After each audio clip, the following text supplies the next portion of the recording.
And welcome back, everybody. We are live for another episode of the Payoff Pitch. We are just over 1 week away from the start of the Major League Baseball season. I'm excited. Drew, what about you? Oh man, baseball can't come fast enough. I'm ready. I'm excited, man. Once again, this is the Payoff Pitch, sponsored by Durham Remodeling and Ryan Allison Tattoos.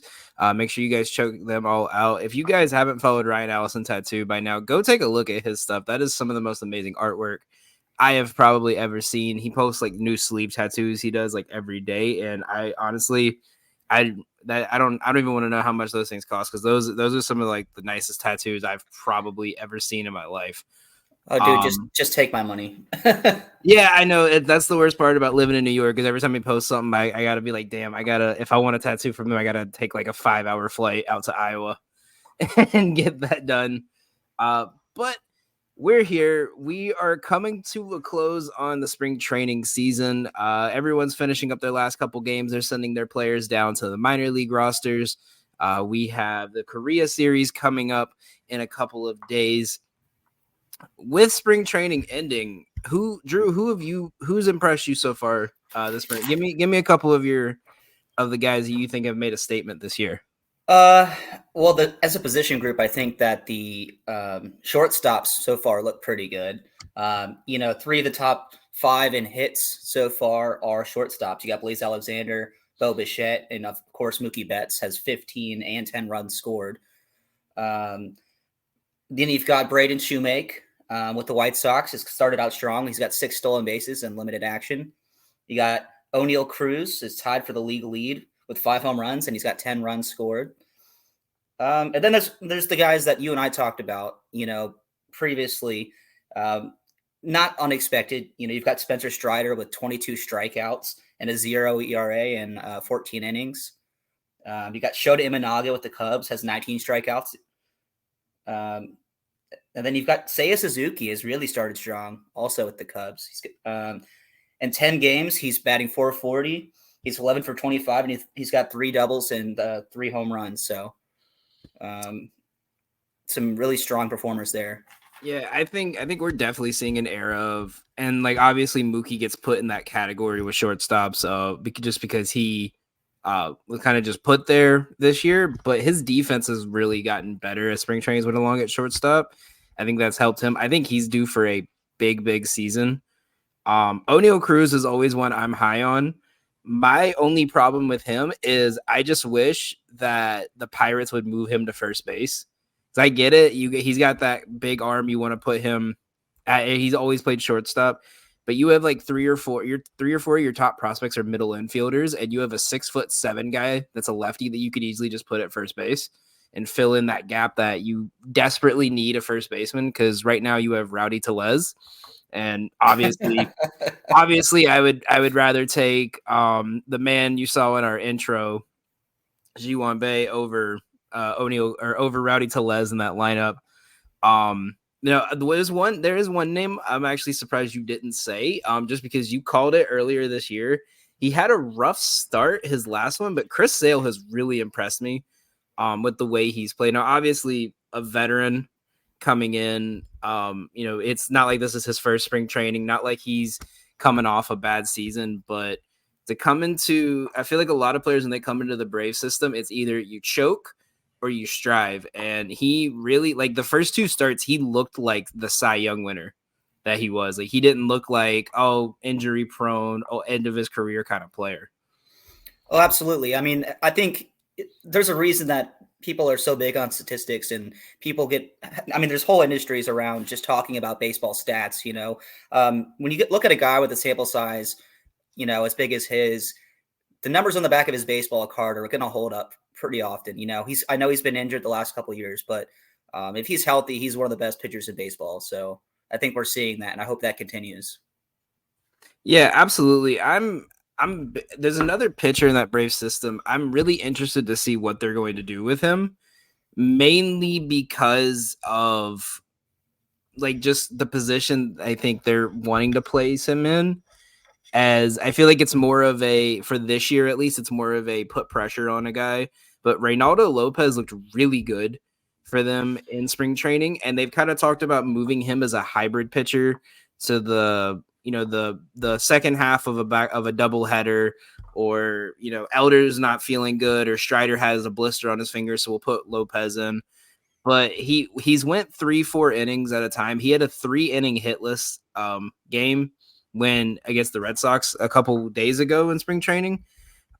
Is he someone you look at that kind of can fill that last roster spot that they've always talked about the Braves? There's always that number 5 spot that kind of like last 2 years has kind of just been in rotation. I hope so. That's for me. That's one of the few question marks on this Braves team is that fifth starter spot. I think most of us expected Bryce Elder to be that guy, but he's really struggled. And so I think you're going to see a few different guys that kind of get a shot at that fifth starter role. So you've got obviously Lopez, you got AJ Smith-Jobber, you got Darius Vines, you've got Bryce Elder will probably get another crack at it. He was an all-star last year, so maybe he'll have a bounce back. But I think you're going to see all those guys get some time at that spot. Maybe even having a sixth starter occasionally just to give some other guys rest, like Max Fried.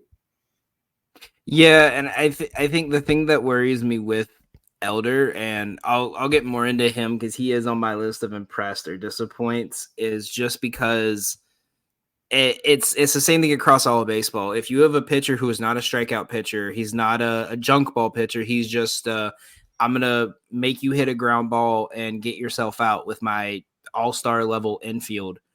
It's great, but when it's not working, he's getting blown out. It's the same thing where we saw pitchers last year that were, pop fly pitchers. It's great to be a pop fly pitcher, but if your stuff's not working, that ball's going 500 feet. Well, it's funny, and you should ask your dad about this game that he and I went to against the Nationals a couple years ago. When I really first got to see Bryce Elder in person, was we were there for ring night. They were giving out the replica rings at the stadium at Truist Park, and I think your dad and I were sitting, I don't know, 3 rows up from the first base line. And I mean, he just got shelled. I think we lost by like 11 runs in that game to a terrible Washington team.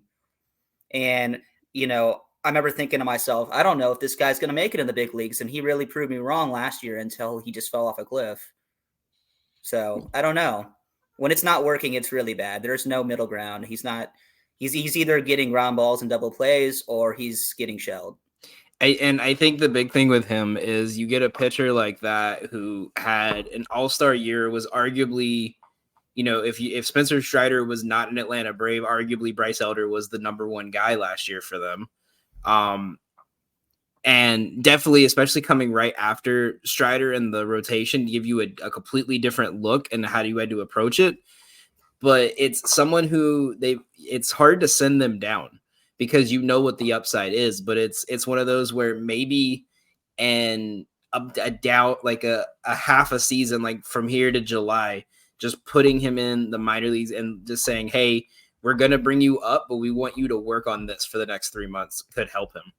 But nonetheless, we'll get to the rest of our list here. Other than Reynaldo Lopez, I had 2. One is kind of an obvious one, and one is a prospect I really like. Juan Soto obviously has had possibly one of the best spring training seasons in the last 10 years. I mean, you see it when you watch as much as, sorry, Dad, I was watching a Yankees game. But when he goes up to bat, everyone's standing. They're watching him like all the pitcher. Garrett Cole was saying, I just stand and watch because it's just amazing the way he approaches it, how he hits the ball. And he's been smoking the shit out of it too. So he's definitely, primed to have an MVP level year. The big thing is can you build the roster around him to stay healthy? I mean, they've really struggled with injuries over the last couple of years. I don't know how much building they can do. I mean, it's the Yankees, so I mean they're used to being in the luxury tax, but they're right up against it already. And with Garrett Cole's injury, and we'll get to that more later. I'm curious to see where they go to address the short-term needs. Yeah, and then there's one guy who, as much as I'm worried to see him when he gets to the pros because he is in the Braves division, James Woods or James Wood, whichever it was, I can't remember off the top of my head, on the Nats.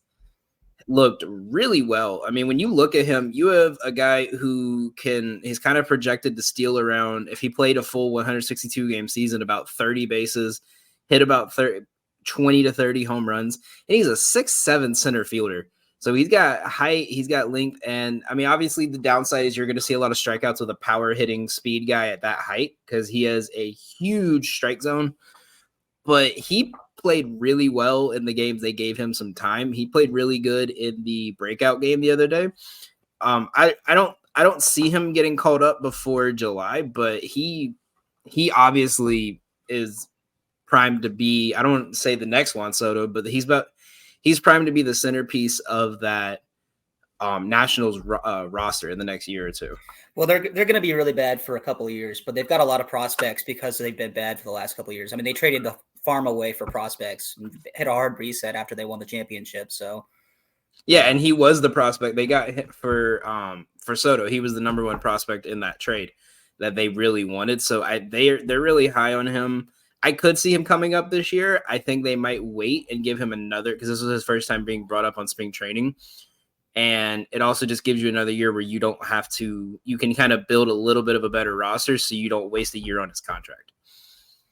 Was there anybody else that you were impressed with in spring training? Not that wasn't on your list, really. I know O'Neal Cruz. I'm not going to beat the dead horse again and talk about the Royals, because I don't know why that team has just stuck out to me this year. But, I mean, Cole Reagans did well. Pasquantino did well. I saw a lot of the guys that I was able to watch. I think Jackson Holiday didn't do too bad for, being, 19 years old and potentially getting called up this year. I thought the way that the Orioles kind of played and the Mariners kind of played as a whole kind of just shows, watch out, we're coming. Mariners obviously had a down year and they had to do a lot to stay under salary cap and out of luxury tax, but they played really well as a team. I think if Haniger stays healthy, they're going to be a definite threat. And I mean, just going with the Orioles, I think the Orioles are this team that's just in a position to dominate, and it's solely just going to be because of injuries and other situations that put them as a top team. Well, they're projected to have the third best record in baseball, but so I don't think that's, a surprise though. I mean, the Braves, you got the Braves and the Dodgers obviously are the two ahead of them in terms of projected record. And they aren't exactly, overly impressing in spring training in terms of record, but I think they have different objectives. I think they're just trying to build out their depth. So, yeah. And I think the big thing too, I saw, I think Buster Olney was actually the one that mentioned this. At some point, they're going to have to the Orioles are going to have to go into win now mode, even though they have everyone locked up for a decent amount of time. I feel like they're going to hit a scenario like the Braves hit when they won the World Series. And I'm not saying they're going to be exactly like that. I'm not saying they're going to win it like the Braves did, because obviously the Braves had one of the hottest streaks of all time and just absolutely dominated the last 2 months. But you have your top two of your top three prospects right now is a shortstop, a second baseman, and you just called up your former number one prospect, and that's a third baseman, shortstop, and second baseman. And 5 of your top 20 prospects that are projected to be called up within the next year and a half are all in the same position. And the other 5 in the top 10 are outfielders. And you have 3 guys in Mullins, Santander, and Hayes who are pretty much locks at the position. Obviously you're not going to risk them. So at what point if you're the Orioles, do you start looking at, hey, let's trade our 5th best prospect and get 2 good bullpen guys? We need, we need someone to give Grayson Rodriguez competition for that last spot in the rotation. Let's bring in, a star pitcher from like the Rockies. Or let's say someone has like a God mode year from the Rockies, or like, what do they say if like, hey, Logan Gilbert's just not working out for the Mariners, but we could definitely make him work in our rotation. Let's trade away 2 prospects and get Logan Gilbert. Like, at what point do they start stopping the stockpiling and start selling? I think this is the year. I think we see it. I don't think it'll happen in season. I think they'll be in a position to make a run in the postseason, and if that doesn't happen, then we might see it in the off season or sometime towards the trade deadline next year. Yeah, absolutely. I think they're going to be really interesting to watch, not just because of how fun and good they are, and like I said, fun to watch, good players. But what is the GM going to do behind the scenes to get this team over that hump? I don't see them being a team that goes into the luxury tax. I know that they did just have an ownership change, so maybe that's different now. But they're not a traditionally big spending market. So no, yeah. But I think most of the pieces that we see now are going to be what they're going with long term, like you said. They followed the Braves model and they locked everybody up. So, barring injuries, I think this team's pretty set for now. Absolutely. And before we go on to our next segment, cut to break, who do you have that just disappointed you? I know we have a couple people. We'll try to keep this one short, but who's been you had high hopes for them and they struggled, or who just when you watched them it just looked ugly? Players for spring training. So obviously we share the same last name, Emerson Hancock with Seattle. He's a Georgia guy. He was a top prospect, number 6 overall pick in the 2020 draft out of the University of Georgia. And he's in 3 games, he's really struggled this spring training. I mean, he's 0-1. He's in 5 and 2/3 innings. He's given up 11 hits and 10 runs. So, obviously, it's a small sample size, but I think I expected a little bit more from him, especially given how he looked in A-ball last year. He was pretty solid. I think he went 11-5. So yeah, and I think with him too, I think they were just kind of treating him this year as we don't think he'll be called up, but let's see what he can do when we consistently put him against like top level players. I think he made 5 appearances last year, so something. Yeah, like that. I think he's still in that bracket of like we'll call him up, kind of like Smith Shawver and Vines were last year, except I think he's a little bit better than Vines. Where it's just hey, we have a doubleheader today, we're gonna call you up so we don't waste an arm, or hey, Castillo's out for a week, so we're gonna have you do 2 spot starts for us. Like I think it's just one of those where right now they're just going to kind of get him a little experience and say, okay, well, this is what you were doing, so let's clearly work on that, and then send him back down for a bit. And then there's another one that I think is probably the most glaring for us as Braves fans is Jarred Kelenic is absolutely struggling right now.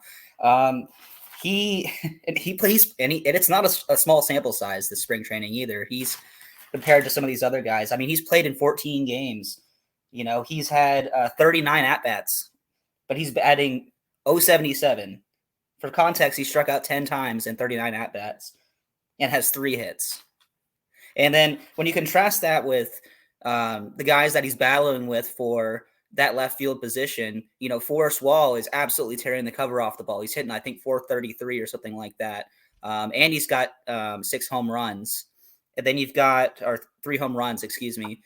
But then you've also got Eli White has looked really solid in left field. And then on top of that, the Braves just re-signed Adam Duvall for a $3 million deal. So, you might see him in left field. That's,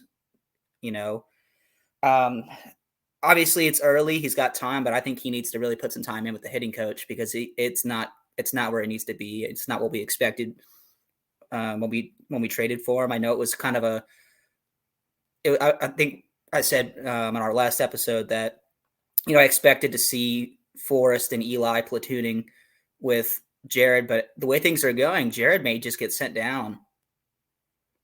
I mean, yeah, I think he's a bit of a project. I've kind of known that for a bit, because like I always like to rebuild bad teams, and I was like tried to do the Mariners but the thing is with Kelenic is he cannot hit lefties, and I see this in the way of they kind of just hoped it would work out that hey, maybe this guy who is essentially younger version of Eddie Rosario when it comes to going lefty, maybe he'll pan out. And I think that's something they're working on with him. But I think the Duvall signing is going to help him a lot because not only is it going to help kind of teach him with another veteran, because outside of him, I mean, Acuna is the longest tenured Brave in the outfield, and I wouldn't even put him at vet. I mean, obviously he's not a rookie, but I wouldn't put him at veteran status yet. No, But Adam and Duvall then is a great locker room guy. That's a and good take. and not only that, but Adam Duvall hits well. I think they're gonna have to platoon them this year. I think we're gonna like kind of what we saw at the end of last year when they would need Rosario to get days off, and they would just say, "Oh, it's a lefty today, so we're not even gonna worry about it. Just take him out of the lineup." I think we could see a little bit of that this year, where if it's like a big game, like a division rival, a league rival, like if they're playing the Dodgers and it's Kershaw, I think they take him out of the lineup and they put Duvall in. Or Yeah, even if they're playing the Marlins and they got Luzardo up, I think they just take him out. I don't think he's there hitting lefties yet. I don't know if he will be there, but I think I always say I don't judge a player until the second year of their contract or their second year with the team, because we see it in basketball, we see it in football all the time, where the guys just they have a rough first year because they're having to adjust to everything, and then the second year they go off, and it's one of those that he's going from a different team to a team that has had a philosophy that has essentially been run since early 2000s, because Snitker was under Bobby Cox. He was in the minor league systems. He knows how this team has kind of run the program historically, and I think this is a good time for him to kind of adjust to a new team and a new program and a new way of how the game is played, and it's just going to take him some time. So we kind of saw it with some players where like their first year on a team after the COVID year, because everything was so weird, they struggled, and then the next year they went off. But then again, we also said Ozuna last year was going to be terrible because he had a bad spring training and he started the year off slow and he hit over 30 home runs. I agree to a point. I mean, I'm hoping this is just one of those extended stretches where he's just absolutely can't hit. And then, like what we saw from Michael Harris last year. And then, he ended the season, I think, like 294 or something. So obviously it leveled out once he figured out where his mechanics needed working. But I don't know. I don't know. I mean, we're in win now mode. So, like, I know we have a great lineup outside of Kellenic, but I don't know that we can afford to have a dead spot in the batting order compared to a team like the Dodgers. Yeah, and that's where I think like I think their goal was to, hey, if we can get him to hit lefties, he's going to be a problem. And that's true. If he can hit lefties the way he hits righties, he's going to be very scary to watch. I don't obviously not like MVP level, but we could see an Ozuna type season with like 25 plus home runs and a good amount of RBIs. But I just think it's gonna take a year to adjust. So I'm gonna play the patient game with him. My disappointed guy is also a Brave. You mentioned him earlier, Bryce Elder. I think again it was one of those players that he's gonna stay on the opening day roster. He's gonna be in the rotation because when he's on, the ceiling is that high. But he just hasn't done it this year. He struggled in spring training. He, like I said, when his stuff is not working, it's the same as Strider. When his stuff's not working, he's getting smoked. And you can't afford to have Strider have an off day, get smoked, and then you go to Elder and he also has a bad day and get smoked, and you get smoked back to back from two of your top five pitchers. I think Lopez was a good challenger to add in. I just don't see him as a starter, like unless they do like an opener strategy and he goes 3 innings, but every team he's played on the last 2 years, he's gotten better and better. So like I said, I'm big on Lopez. I think this is one of those years with Elder that they just see if he's going to be worth the money, if he's got what he's really got, or if last year was just a fluke. No, I agree. I mean, as long as he's a Brave, he's I'm gonna be there standing behind him. But I need to see more. Yeah, we could see a Gossman situation where he has like a decent year with us, struggles the next, and then they send him to another team and he's a Cy Young candidate. But yeah, that'll be it for impressed and disappointed. We're gonna take a quick break real quick, and we'll come back. We're gonna talk the Yankees. We're gonna talk Trevor Bauer. So stay tuned. Durham Remodeling has been serving the Quad Cities area since 1973. And with over 50 years of excellence on their track record, you'll see why it's so easy to trust their experts when it comes to all of your home improvement projects. This family-owned business has you covered on all your needs. Protect your home or building from the elements today and get great roof repair services. Need new windows? No problem. Durham Remodeling can upgrade your windows and doors. Whether you want to upgrade the little details in your home or office, or want to tear a room down and start fresh, the expert contractors at Durham Remodeling have your back. Even the smallest changes can completely transform your space. Ready to start entertaining your friends for backyard barbecues? Durham Remodeling will help you plan, design, and build your deck and patio for the perfect outdoor space. Durham Remodeling's work is 100% guaranteed, so you can rest assured that you're getting the best service around. Call 309-786-6715 today for your free estimate for all your roofing, siding, flooring, windows, and painting needs. That's Durham Remodeling, 309-786-6715.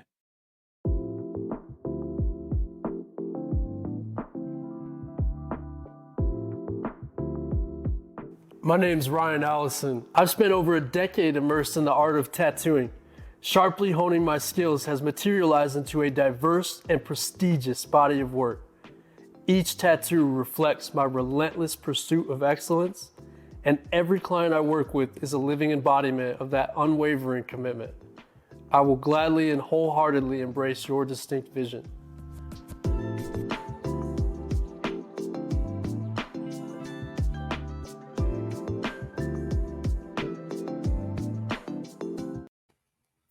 Alrighty, welcome back.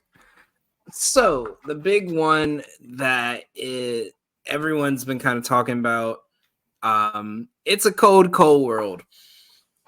Garrett Cole out the first 2 months. A lot of people are saying best case scenario, he comes back and has an off year. Worst case, he's got Tommy John because this is an elbow injury. How does this, like the Yankees World Series odds, obviously every time they get someone new, they jump to the top of the list. How does this hurt their chances in this tough division? So I think I read somewhere that Nestor Cortez is now their opening day starter, or projected to be their opening day starter. I don't know if it's been announced yet, but it was, yeah. Okay. So their rotation, I don't know, leaves a lot to be desired. Even when he's in there, I'll be honest, I'm not super impressed with their rotation. They've got a bunch of guys who are on the wrong side of 30. And then there's Nestor Cortez. I mean, they're not even going to win their division. And without Garrett Cole, I think they're going to really start off the season rough. He did go to see on Thursday. He went to see the same doctor that did this procedure on Ronald Acuna's knee over in California, Dr. Neil Elatrese. So I think right now they just announced that he's not throwing at all for the next 3 to 4 weeks. So then they're going to reassess and see where he is. But the indication early on is that he won't need Tommy John. But obviously, it's all speculation until he actually gets throwing and they see where the level of comfort is after a few weeks off. So in terms of the World Series odd, I mean, obviously it doesn't help. If he ends up having to have Tommy John, he's probably out the year and maybe part of next year. I mean, they're right up against the luxury tax already. I know that if Garrett Cole is out, where would they make a move? Do you see them being maybe a suitor for Trevor Bauer? I don't know. It's time. It's like we said, it's time for this rotation to step up. You take out Cole right now. Their rotation is Cortez, who had a rough year, and this is kind of his prove it year to prove that he wasn't just a flash in the pan. You have Rodon, who is, like I said, this is one of the reasons why I said, give them a year in their contract before you judge, because you remember Garrett Cole's first year there, he was really bad, god awful, and then Rodon was absolute dog shit last year. Living in New York, the amount of Yankees fans I know, I would come into work with a smile on my face and they would just cuss me out because of that. You got Stroman, who I think anytime he goes on the mound, Steinbrenner's going to roll around in his grave, seeing a Yankee come out with a silky on his head. while he's a chain on while he's pitching. But then you have Clark Schmidt, Luke Weaver, and Do you Petit. think they bring back Luis Severino?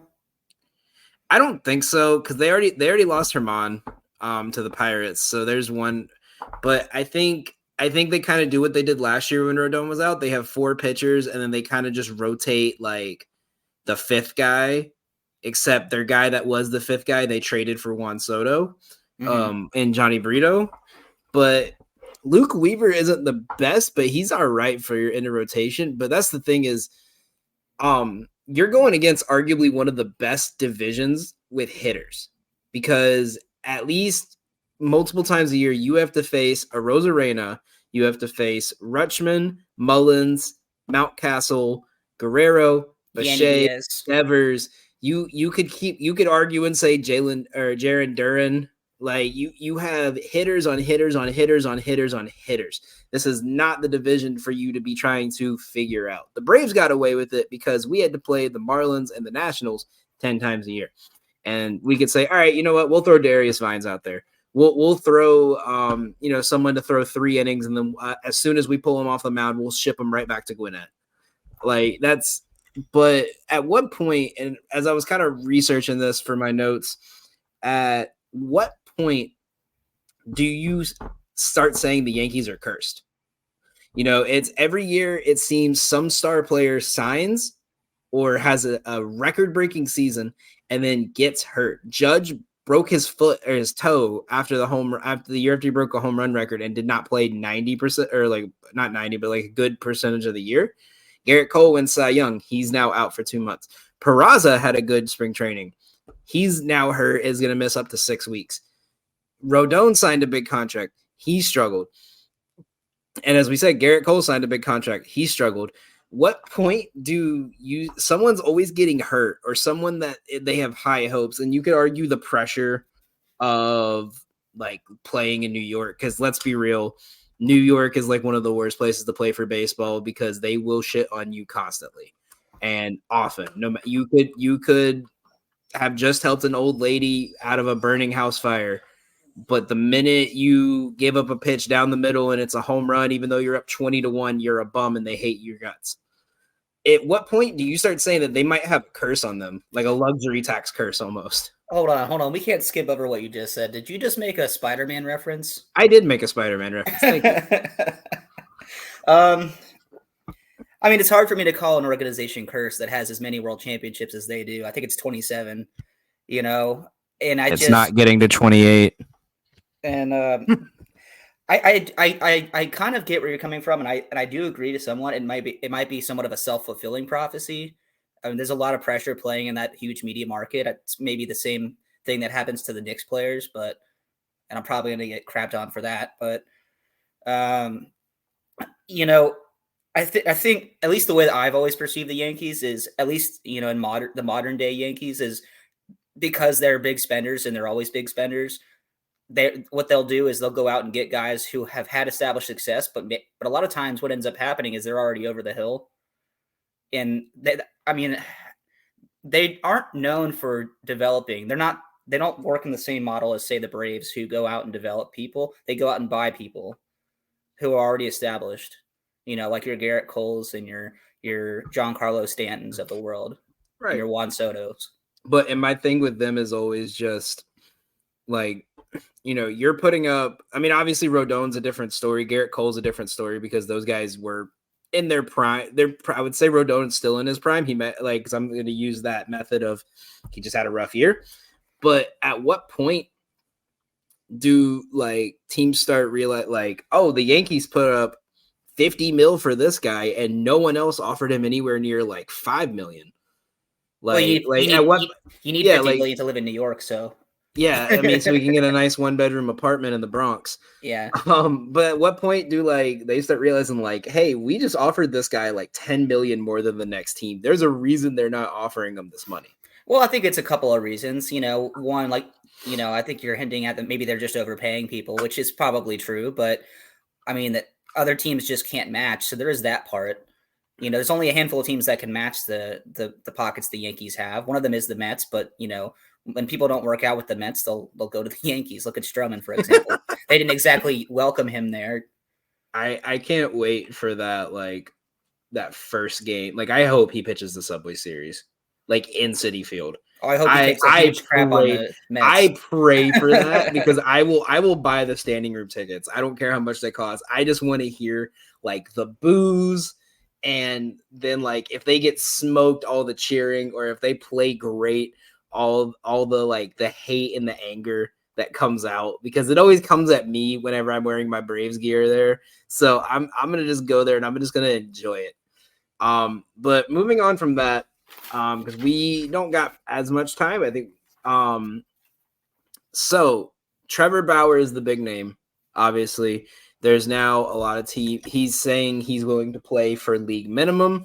He's said, "I do not care about the money. I just want a chance." I have my opinion.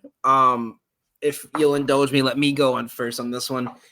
It's not his pitching ability that's the reason people are not signing him. Yeah, like everyone says, oh, he's being blackballed because of the domestic violence case. Whether it truly was like made up and got dismissed and he actually never did anything, or he did, whether or not. Obviously, the league policy is the minute someone gets arrested for domestic violence, as brutal as it was claimed, they void their contracts, they cut them, all that. But my thing is with Trevor Bauer is he is too much of a clubhouse cancer. I know, like, teammates, and not even in a way of like with the clubhouse, because there's so many teammates that say how good of a person he is and how great of a teammate he is. But for a solid 3 years, the only stories I would see on Trevor Bauer were Trevor Bauer gets pulled and he throws the ball into the fountain in center field. Trevor Bauer said he's not going to sign with this team no matter how much money they offer because a fan was mean to him one time. And like, you remember the whole when he was in free agency and he was, oh, I'm not going to play for you guys. Like, or no, like someone would be like, come play for the Braves. He's like, you guys were mean to me last time I played you, so I'm never going to play for you guys. Like stupid shit like that. Like the whole, like talking while you're a free agent and you're trying to show teams why you're worth the money you're wanting. You constantly are just telling everybody, I'm not going to play for you. I'm not going to play for you, to fans on Twitter. Not like he spoke this in private to ownership and said, I do not want to play for you guys. He was just telling fans, I'll never play for you guys. Like, and then he signs like it was like a 1-year deal, I think, with LA, because no one was willing to offer him a contract he wanted, because there's so much of this, like, I don't want to compare them because it's obviously a different scenario, but like where teams didn't want to take a risk on Antonio Brown. Yep, I was just because it's like, yeah, he's gonna give you, he's not gonna put up MVP level numbers, Cy Young level numbers. He's gonna give you a lot of great outings, but is it worth all the PR you have to back up and be prepared for in case he does something stupid? Like what happens if he signs with, let's say the Braves. Let's say he signs with the Braves and he throws like a bad 2 innings and he gets through the 3rd inning decently, and then it's a situation where he wants to pitch it, but it's not, and he starts breaking shit. He's going to get cut, or he's going to get sent down, or he's going to be suspended. And then everyone's going to say, oh, Trevor Bauer is just being Trevor Bauer again. So yeah, he's arguably a great pitcher. You could question he had a great outing against the Dodgers minor leaguers, which, as not being played in the MLB in a couple years, it's still good. There were no MLB scouts at that game. That's the thing. They said, yeah, he pitched good against the Dodgers, and then when you read into it, it was their minor league spring training. It wasn't like he was going up against Shohei, Mookie, Freddie. He was going against their team of the players who didn't even make the MLB spring training roster. So I would hope the guy who's pitched for 10 years in the pros would be able to pitch good against them. So if I'm not mistaken, that game was played at the spring training facility of the Dodgers, was it not? Yep. Do you think they were even aware of that? I'm really curious, because that's the thing. That would have been a huge story. Trevor Bauer pitches. I didn't hear about it till it got posted on Twitter. Trevor Bauer pitched 1 2/3 inning against the Dodgers minor league spring training team and shut them out. okay, cool. He pitched against a bunch of AA guys and struck them out. I would hope an MLB level player would be able to strike them out. So Go ahead. Here's my thing about Trevor Bauer is he just. You mentioned Antonio Brown. I was thinking about Antonio Brown, and I was thinking about Odell Beckham Jr., for example. It's like that. There's no question that the talent is there. It's the other stuff. They just don't get it. I mean, Bauer's 33 years old, something like that. 33 years old. His anger problems and his off the field issues predate his 2020 Cy Young season with the Reds. It's well documented. Now, whether those sexual encounters were just violent because that's what he likes, or I wasn't there, I don't know what happened. It's obviously been adjudicated. But when your sexual proclivities off the field are a bigger story than your performance on the field, that's a problem for any organization to have to deal with. And so I don't think people like the Braves you and I talked about it off camera. I don't think there's any chance he would have come to the Braves. That's when you start seeing Braves fans are going to throw trash on the field if that happens. And the thing is the team that has the highest odds to take him right now is the Mets. I don't want to know what that's going to look like in arguably the most toxic sports environment in the world. You can say whatever you want. You see bad fans everywhere. People who have not lived in New York, Boston, or Philly don't understand what I'm talking about, but the people who do, that have a soul still when it comes to sports that are not involving their team, understand this is not the place to play when you're having major off-court issues. Look at Kyrie. He missed a game for his sister, and he got sent out. So this is going to be me being a total hater, and I'll just embrace it for a second, if you will. What if he went to the Astros? Oh, that'd be great. That'd be a great story. You know what? If he went to the Astros and Dusty Baker was still there, I could handle that, because I think Dusty Baker would slap him. Because Dusty Baker would, the minute he acted out, Dusty Baker would just send him to AAA and say, if you don't like it, demand a release. Dusty Baker is in that Bobby Cox, Brian Snicker mold, right? He doesn't put up with bullshit from anybody. There's too many situations. The teams that need him, or that need a pitcher, you have two teams that are in arguably the worst environment. And it's like, and in my mind, you're only getting him for PR. Mm-hmm. At that point, because if you're going to go after Bauer, why wouldn't you just go after Lorenzen? Why wouldn't you go after who Lorenzen Art is? If you put their best seasons side by side, Bauer is a better player, but Lorenzen is steady and has no problems in the media. You could go after Jordan Montgomery, who they had in New York, and they sent him out, and arguably had a decent year last year, and is kind of projected to have a good year. You have the only other teams that really need pitching you got that are able to have the cap space. Arizona's where he started. There's a reason they got rid of him. They understand why. So no doubt, everything I've read and seen, he's a great person when it comes to teammates, but it's that one moment of weakness where he does something super stupid. And if he goes to a New York, if he goes to an LA, if he goes anywhere that's a big market where the minute you do something wrong, they shred you to death. The minute he does anything, he's done. He accidentally he trips and knocks the water cooler over. Oh, Bauer had a bad game and he's punching stuff.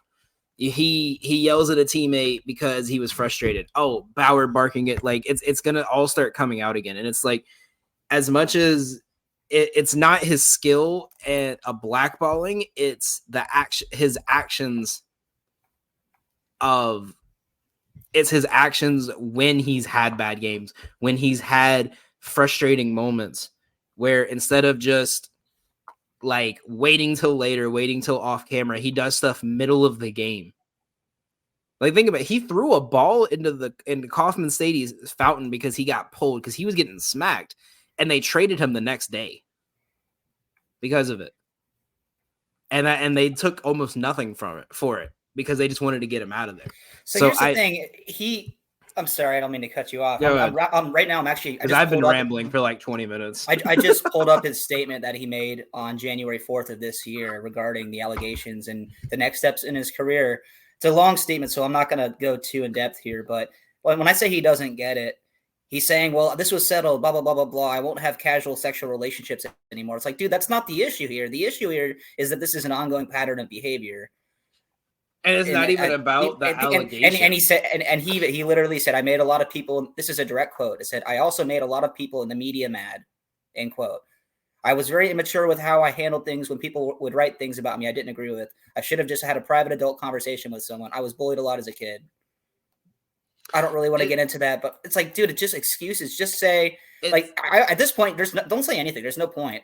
Just if you get a shot, you get a shot. You got to show that you've changed. Nobody's going to believe you anymore. You can't say anything that's going to change. And that's my whole point. Is just just get past it. Not even the I'm making excuses. I'm making excuses. It's the I'm trying not to repeat myself, but it's literally just the history of doing stupid stuff, acting without thinking.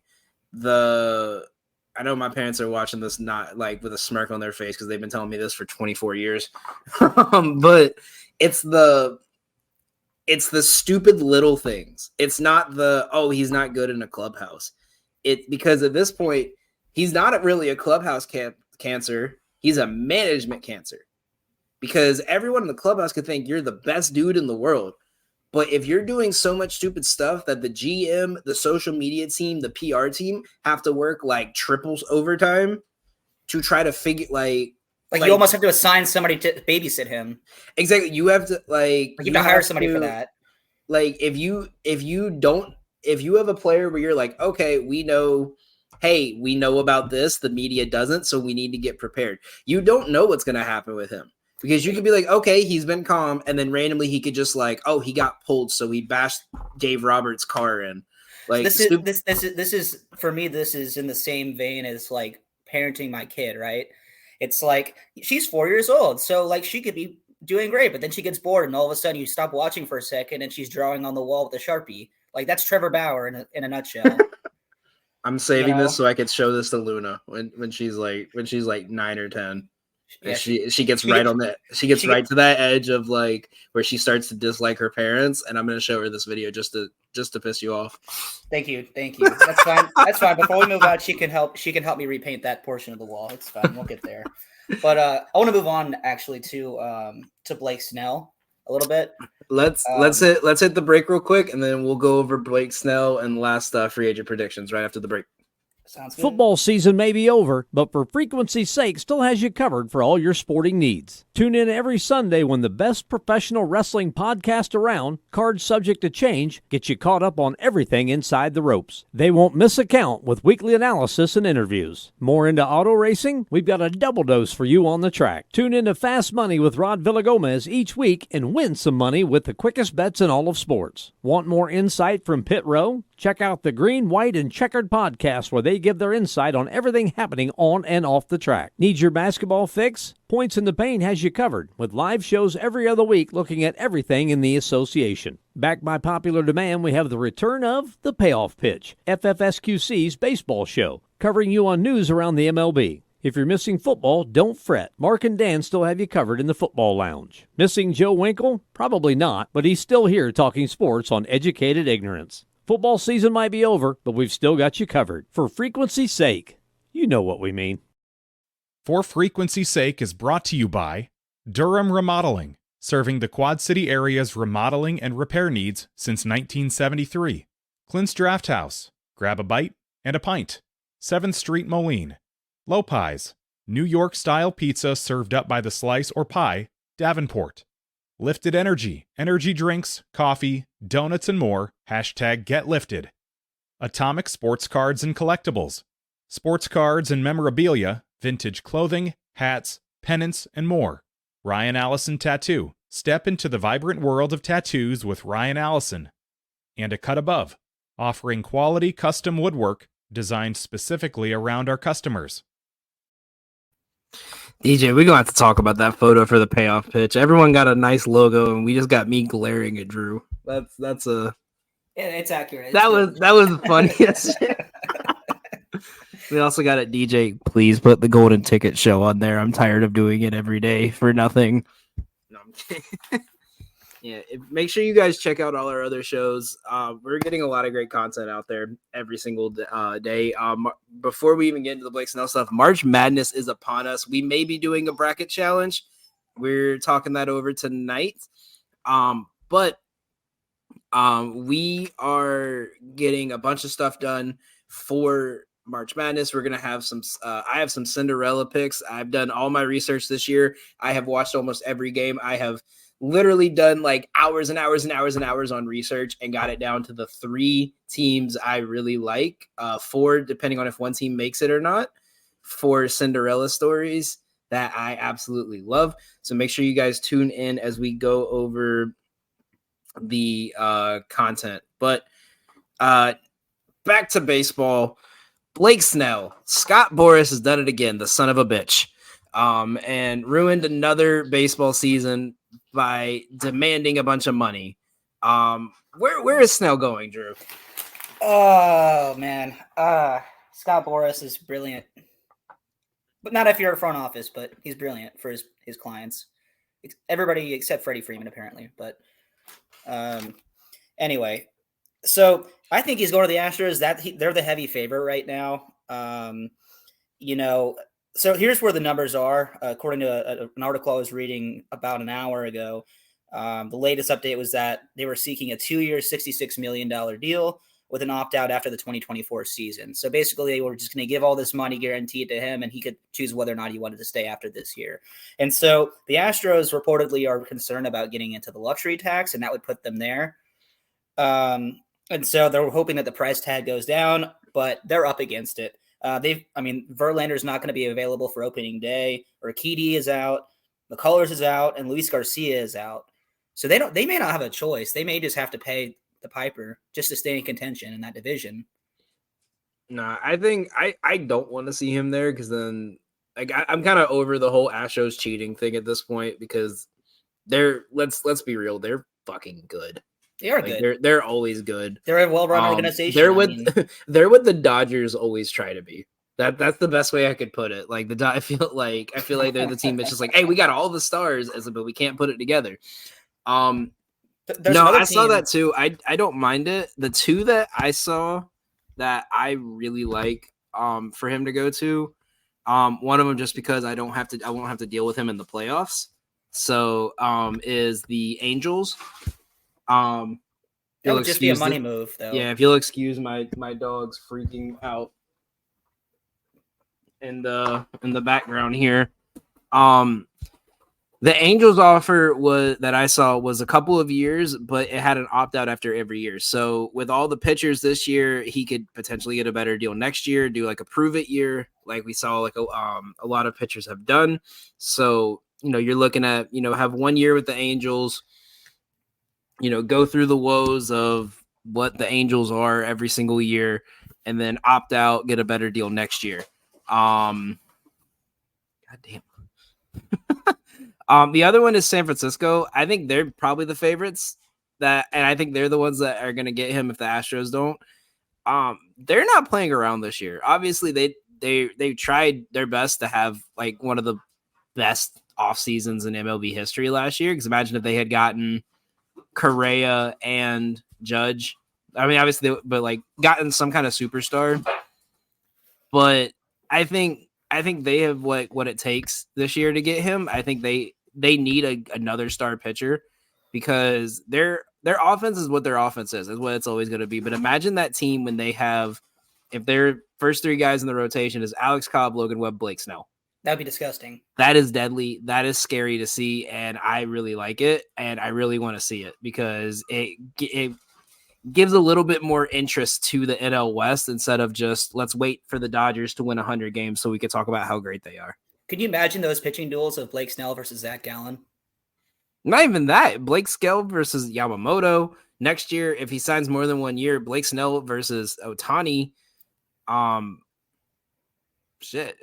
Blake Snell versus Herman Marquette. No, I'm kidding. But we're talking about good pitchers here, okay? Not even that. Like, just imagine Blake Snell versus, Strider at least once. Like if he stays in the NL, there's so much better pitching matchups. I think that would make that division even tougher than the NL East at that point. I The think hardest, it the already hardest is. But thing is it's like, do you sign with the Astros and you go over a winning franchise for a chance to win a ring, or do you sign for the money? And you could sign somewhere like San Francisco where you're in arguably one of the toughest divisions, because then you have to play the Padres and the Dodgers and the Diamondbacks, versus where the AL West is still tough, but you have a little bit of an easier playoff route in the AL than the NL. you think there's any chance that he goes back to the Padres? I don't think so. I think they're kind of fully on. I don't even think they offered him a contract, because I just think they knew he wasn't going to sign. I think they knew what they were getting with him. So I think the Yankees are the one. Yankees Manny- are the one team that everyone wants him to go to, but I don't think the Yankees are going to offer him because they give Scott Boras too much leverage. So Manny Machado signed for the money in San Diego and is just going to waste his career there. Nah, I mean, listen, man, if I'm making like 20-30 million a year for the next 10 years guaranteed to play baseball, and my team is competitive, but we're not, we might play for the playoffs, we might not, I'd live with that. I mean, me personally, I'm lazy as hell, so like, if you get that Rendon contract where it's like, I'll play majority of the season, you're gonna pay me 20 million, and I'll just tell you I don't feel like playing. Oh man, that's a whole other conversation, that Rendon situation. Yeah, but final prediction, because we're running out of time here. Where's Snell going? And we got a couple other free agents. We got Montgomery, and like Lorenzen, JD Martinez. Where do you see those guys going? Let's do Martinez, Snell, and Montgomery. Where are they going? I could see Montgomery going back to the Yankees. Actually, I could see that. Especially if this Garrett Cole situation ends up being worse than it looks like it is right now. If he ends up getting the Tommy John surgery, I could see him going back there. JD Martinez, I'm not really sure what to think about that. I heard him linked about going back to Boston, but I don't think that would really help them. I think they have too many other glaring needs. I think he's going to go sign with a contender that needs a bat. I was thinking about that with Montgomery. Like, you could sign a 1-year deal again and just be trade bait this year. You know what I mean? Like, the Red Sox get a couple prospects out of you, and trade you like back to the Dodgers or like to the Diamondbacks. I don't think he goes to the Diamondbacks, because then you put him and Jock Peterson in the same position of, I can only hit against one type of player, and if I'm not hitting it out of the park, I'm striking out. You think you could? I mean, that's the thing. Martinez has got he's projected at $15.45 million AAV. I mean, there's one team who's going to spend $15.5 million on something. There's one team I would love to see him go to, and I know it's not going to happen, and I don't want to say it because I've been talking about this team for like 3 months every day, and I'm tired of them. But the Royals, I think he would be really good there as a trade bait. If not, you could platoon him with Renfroe in right field, because I do not want to see MJ Melendez touch the field until he learns how to catch a ball. So because of that, I would just rather see. I want to see. I think the Mariners would be a great fit for him, but I think they're not willingly going to pay that much money and go over taxes, especially after they traded away 2 or 3 pieces to make sure they stayed under the luxury tax. What about Chicago, the Cubs? Now their outfield's it maybe is a DH. Well, that's what I'm saying. Just as an extra bat. I think that would be good, because you have in your outfield, you have Bellinger, Suzuki, and Happ in the outfield. And from what I remember, I think he does really good at Wrigley. Let me double check that. But no, I don't mind that. I think NL Central teams all are, solid, or like potentially solid for him. That's just the one thing to look at, though, is it actually he's good, or is it just he happened to have like hit a hot streak when they played there? But I don't know. I think Jordan Montgomery, I think Yankees is where I'm going for that. I think him and Stroman as a 3, if everyone's healthy and plays at their top level, as a 3 and a 4, him and Stroman are great together. You could even arguably put them as not the best, but a decent 2-3 in your lineup behind Nestor Cortez, Wall, Rodon, and Kohler out. But that's the big thing for me is Obviously, Rodon is not fully going to be prepared for this season if they're already saying Nestor Cortez is opening day and they're going to kind of run with him as the starter, number one rotation guy. Right now, that definitely all worries me. But if I'm a Yankees fan, which I'm not, so it's great. I'll go with the Cubs there. I think the Cubs or the Reds. I just don't think the Reds are going to spend money. No. I mean, they're in a prime position to contend too in that division, but they don't spend any money. My thought on the Reds actually yesterday was kind of like they're what the Orioles were when they first started the rebuild, or not, but like what the Orioles were like a couple years ago, but without the media attention. Because you look at it, they have like 10, 12 guys who are legitimate studs and can help run that division, but you just never hear anything about it because they're in the NL Central, and no one really pays attention to the NL Central except for the fans of that division. In UAP. Yeah, and well, DJ will tell me I'm fired if I don't pay attention to the Cardinals. So, and Doug's a Cubs fan too, so that's even better. So I want to get them both on here next week and just have them argue about the NL Central. But that'll be it for us today. We thank you guys all for watching and following along with us. Next Sunday, we are going to be doing a big pre-opening day celebration show. Opening day is on I think it's the 28th. I don't know days anymore. Yeah, the 28th. Look at that. I'm a god. But we're going to be doing a big show. We're going to be breaking down our predictions for each division. We're going to be breaking down who our predictions for who's going to win awards, and we're gonna have a breakdown. We're gonna bring in some of our other baseball experts, and we're just gonna talk all the divisions. Try to touch every team at least once. So thank you guys all for watching. Drew, any final words? I got to give a shout out to my Falcons and Kirk Cousins. Welcome to Atlanta. Yeah, one playoff win, right? Anyway. Hey, let him do his thing, man. And go God, if he wore all those chains and stuff in Minnesota, I don't want to know what's gonna look like when they take him to Magic City after a win. They don't sell them at Kohl's, do they? No chains at Kohl's. But thank you all for watching. Make sure you guys stay tuned. Make sure you guys go follow us over Gotham Gambling on Twitter, and go follow us over on YouTube, Facebook, Instagram, TikTok, wherever you have it, whatever social medias are not getting shut down this week. For frequency's sake, with March Madness coming up, we are posting content all week. We're going to have a show later on tonight. Me and my BFF for life, Joe Winkle, he told me I had to say that, are going to be doing a live breakdown and reaction to Selection Sunday. So make sure you guys stay tuned for that. That's going to go live about 6 p.m., I think, depending on what time the Big Ten tournament ends. So make sure you guys stay tuned for that. Thank you all for watching. Y'all have a great night or day or whatever it is.